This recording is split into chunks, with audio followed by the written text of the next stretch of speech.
I'm here with Kshiraj Telang, art director at Moon Active, and we're going to talk about tips on how to break into the game art industry. So I wanted to start with, first of all, say welcome, Kshiraj, here. It's great to be here. What inspired you initially to follow your path and become a game artist? So I had a really long career where I changed from one role to different roles eventually until I went into games. I was very passionate about political cartooning when I was in school, and I started to even work for some newspapers. Afterwards, I moved to Delhi, where I was hired at a book publishing company where they needed some illustrators, and I made book illustrations for children books. And I got curious about animation, and I learned a bit of animation by joining an animation school, and also learning some softwares on my own self. So I worked a bit for classical animation and also paperless animation using Toon Boom and other software programs that were quite popular those days. And this brought me to Flash, and I started also getting familiar with Flash and ActionScript and making some Flash games. And slowly from Flash games, it became more into mobile games and casino games and slot games and console games. And therefore, I finally went into working for games on a long-term basis from then. Could you give us an overview of your background in games as well? My big break was when I joined Lakshya Digital, which is a really big gaming company in India. And they have about 500, 600 game artists. And they work for games like Facebook games. And there was projects on Farmville. And we were doing a lot of stuff for Zynga. And there were also projects which were happening on the 3D side for really a lot of big console games for Microsoft and Forza titles and stuff like that. And then afterwards, I decided that let's probably try to see if we can move out from India and just see how the culture is outside, and maybe try our luck and see if we can get some job in Europe. So one of these days, I just decided to apply at some companies, and I applied at King. And King in Barcelona decided to give me an opportunity and a chance, and they asked me to do some interviews. It went for really long because they have a very well prepared and curated interview process and pipeline. Okay. And since I was from India, and it wasn't really easy, so it took me about 8-10 months in order to get to King overall. A long period, like with the work permit approvals and stuff. Yeah. But finally, we made it to King, and we lived in Barcelona for about 4 years. Wow. And I worked at King for that period. And then one of these days, an opportunity knocked by from Rovio, from Helsinki. And Rovio was always a place I respected because of what they did for the industry with the game Angry Birds IP and everything. So I definitely wanted to go to them. And therefore, I left from King, and we moved from Barcelona. And we moved in Helsinki in 2018, probably. Yeah. And I was the studio art director for the studio, which was dedicated in working on strategy games. And the studio's name was Battle Studio. And we were working on some approachable 4X game, as well as Angry Birds tennis title, and all of some other prototype stuff. And I worked there at Rovio for about 2 years. And then we had a baby, actually. Okay, and right. Yeah, and it was the high time of pandemic, and just was a bit difficult for us overall. Like, we couldn't really enjoy the same experience we could have had without the pandemic. But that was fine. Like, it gave me the chance to be with my wife for the whole time at home and to support her. So that was a really nice thing to happen. Yeah.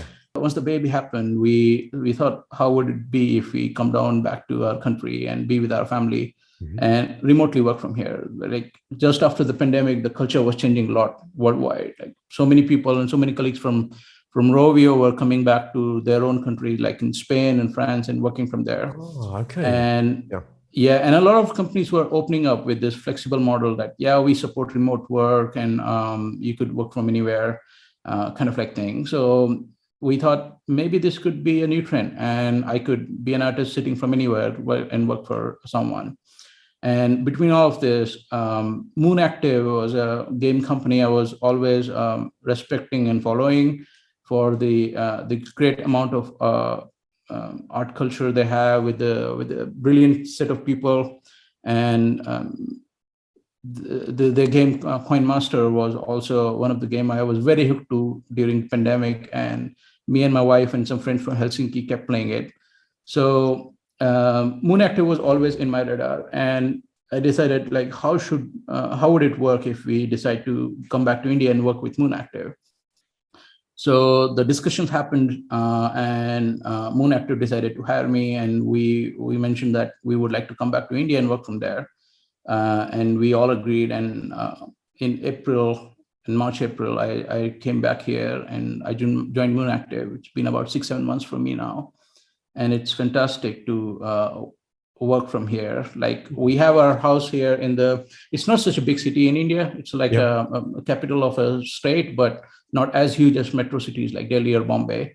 Sure. And we have our house here, and another of the building is where I have set up my own home office, which is away from home, and I work from here with all my setup and equipment, and coordination happens over on call and all, and it's really fun to work from here. I wanted to switch to game art portfolios, and I wanted to ask, like, what for you makes a game art portfolio kind of immediately stand out of the crowd to you? When I'm headhunting and I'm browsing through portfolios, that's a different thing, because then the public portfolios, and the candidates are supposed to make something on their website which is meant for all kind of jobs they can come across to. However, when there's an inbound application from someone, like when someone is sending an application to us, I really hope that that person, him or her, has curated the portfolio relevant to the position and the company they're applying to. So if I'm working at a casual game company, for example, a place like King, Supercell, Rovio, I would hope that people who are applying are sending their stuff relevant to the kind of games that we create, equivalent to the skills of the people we might have in our teams. So those who really go through the projects which happen on those companies, the kind of art style, the kind of mood, the kind of project people work on, and then curate their portfolio custom and tailor-made according to those demands is something which works. Because someone who's probably looking for something super realistic, for example, or whatever, might be amazing portfolio, but might not work for us, because we are trying to hire a different kind of skill overall. And also, generally, some selection of best work is most important, because if you're sending a really huge portfolio, we don't have a lot of time to go through all of the stuff, and we receive a lot of applications, and it's difficult to screen through and come across all of the work. And also, if there's a disbalance on your pieces, where you have some really weak pieces, and it start to bring some doubt into your capabilities. So I believe in sending a relevant portfolio as well as also the best of your work. And speaking of game-related portfolios, a lot of portfolios outside have finished results.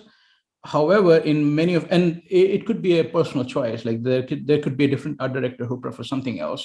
In my case, I really like to go through work which demonstrate the process on how did you arrive at the final result. So if you could include what were your initial inspiration, what were the 10 ideas that you sketched out, how did you finally like refine and reach to the final end result. These like stages until the final product was received gives me a better glimpse of your process at work.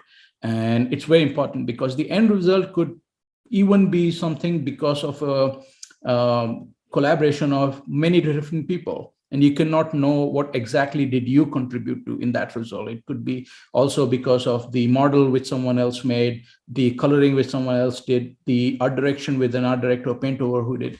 But if you could, out from that end result, extract out the part which was your work in the company, that tells, and this all comes from the process. Additionally, the last thing I feel is, and it's a symbol of professionalism, because when you're working for games, it's always a teamwork. In some cases, whenever you're working on an indie project, it could be your own baby, but in most of the cases, the art assets are a result of a team collaboration. Sure. And I love when people are really very well crediting who all collaborated on that work, mentioning their names. Like ArtStation has beautiful feature where you could tag the other artists which are part of the team. I'm sure Behance lets you do that too.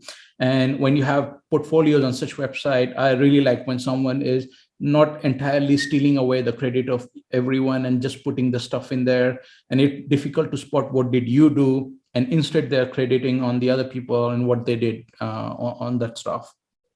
What would you say is the three most common faults you see from junior artists' portfolios and has kind of stopped them getting hired? First thing which I would say is when the portfolio is focusing a lot on the details, whereas it's very weak on fundamental. And that's a very common mistake for beginner. We all go through that. Like even when I was starting my own career, I would probably focus a lot about polishing something, making things right, like adding all those details and shades and stuff. Whereas my main core backbone of the art, the main construction of character might have anatomical issues or problems. And these are the places where things fall apart, and it tells you that you are still learning and you are weak. So obviously everyone goes through that part, so it's unavoidable. However, the sooner you can recognize that, you should stop wasting your energy on focusing on polishing with the final details and working on the micro level, and you focus more on, first of all, getting your main armature right would be the thing I would recommend. The other thing where like the junior artist portfolio doesn't work for us in most cases is when there is too much of fan art, and those kind of like pieces are very irrelevant, because in fan art you are basically copying a final result from somewhere, and those designs are already good. You are making a Sonic unless you are really breaking it and you are totally changing your own style and doing something else. However, I wish to see some original stuff. Like fan art is good for Instagram to get likes, but maybe not relevant for a professional capacity. The third thing would be how difficult someone's portfolio is to browse. And that's not very common. However, it still happens. If you're using some portfolio website builder tools, like for example, ArtStation and all, they are all very well managed in order to explore through stuff. But in some cases, if you have your own website, or for example, you're sending a PDF or you're sending a zip file and they're hard to navigate, or if it's a showreel video and it's a 30-minute video where you have something rotating for 5 minutes before it goes to the next one. These are painful experiences where it gets difficult. Also, I'm like you would be surprised. There's sometimes moment where someone would send a password protected thing, and you have to think about where is that password. It's not somewhere in the CV. It gets really hard. I can understand, especially when you're very busy and you have hundreds of applications to look through. Exactly. Okay.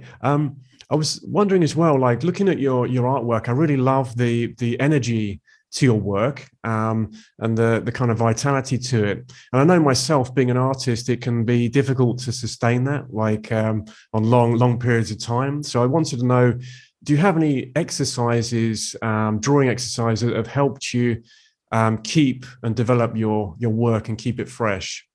I had a big shift on my rhythm with work when I started to go for life drawing, and that happened when I was in Barcelona.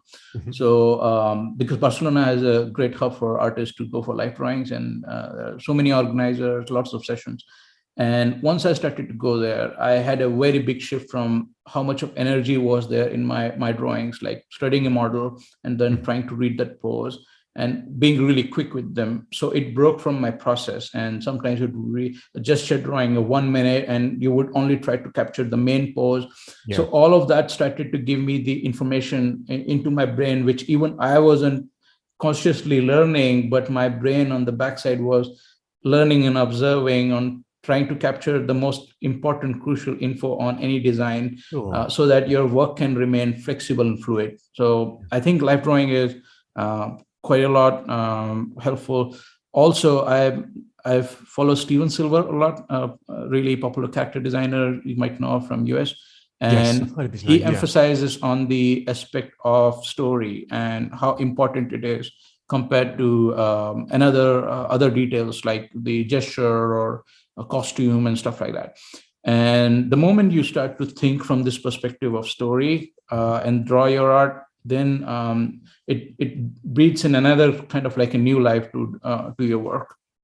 Yeah, I was interested to know as well. I read on your website that you have also been leading this sketch bomb. Is that correct for practicing drawing and coming up with the ideas? Yeah, it's kind of like a club where we generally go out for sitting and interacting, meeting artists from the city, and also drawing. Drawing is a part of it. It's mostly all about the artist meeting artists and interacting and making social friends. So we do a lot more than, but of course, apart from that, it's a nice place where you just sit and hang out and draw a same topic between all the groups sitting over there, and you come across very different ideas. Like everyone participated on the same topic, Yeah. and they made something very different compared to how you have been thinking or drawing. And Sure. it's a great way to see how people think and draw. Yeah. Yeah, it sounds Mhm. very inspirational. Yeah. I was also interested to know, are there any areas outside of games specifically that also spark your creative imagination? Movies for sure, because they come really close to games. The animated movies and the visual development work that happens on it. Apart from it, I go to board games a lot. They have a big industry in themselves, and it really inspires me with the physical design of something that's not like a digital screen, and you can still enjoy as a game and activity and play it. Apart from it, I also take a lot of interest in product design and typography and app designs and stuff like that. So even a form of physical product, which is made with huge, great labor and dedication, like high-class product design from something, as well as some really cool websites which have nice typography and all. They also somehow help me develop my taste about certain forms of art. And I would say those are the things which probably like help me spark my visualizations. What do you do to kind of relax and unwind when you're not working on art? Mm. I read a lot, and that's something which is quite common for most people. Mhm. I also play games. That's again related to the industry. Apart from it, I think I try to maintain my work-life balance and try to see if I could do something different from not being an artist overall by sometimes cooking or spending time with the family. Yeah. Yeah, basically that. I was interested to know what kind of books do you like to read? Is there any specific things or? So I do read self-help books Yeah. mostly because occasionally they help me fix my getting things done schedule and inspire me, and there are stories about people. I also like to read biographies, Mhm. and really admire, for example, people like Steve Jobs, Yeah. and also, I mean, the unsung heroes, and also there are a lot of people from India. For example, like there's a popular music director, A.R. Rahman, and Okay.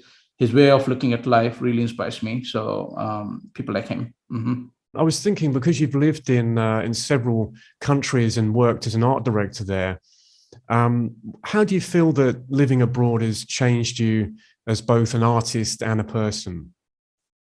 So it changed me as a person, where I got introduced to outlook of people being very different from mine, with Mhm. how they look at things and they look at world, Mhm. and how I judge something as right and wrong could be different from someone else's context based on their own background or their own understanding of things. Yeah. So that brought me and widened my way of like my whole telescope of looking at things. Mhm. Also, I learned a lot about work-life balance, which was something which was really pretty bad in my initial career days in India. Yeah. But the moment I started to see that there are people who are really successful in their life and are contributing great at work, but they're also at the same time really successful at their own personal life. And that made me break from this boundaries where I thought that in order to just to continue being great at your professional level, you have to sacrifice a lot on your personal level.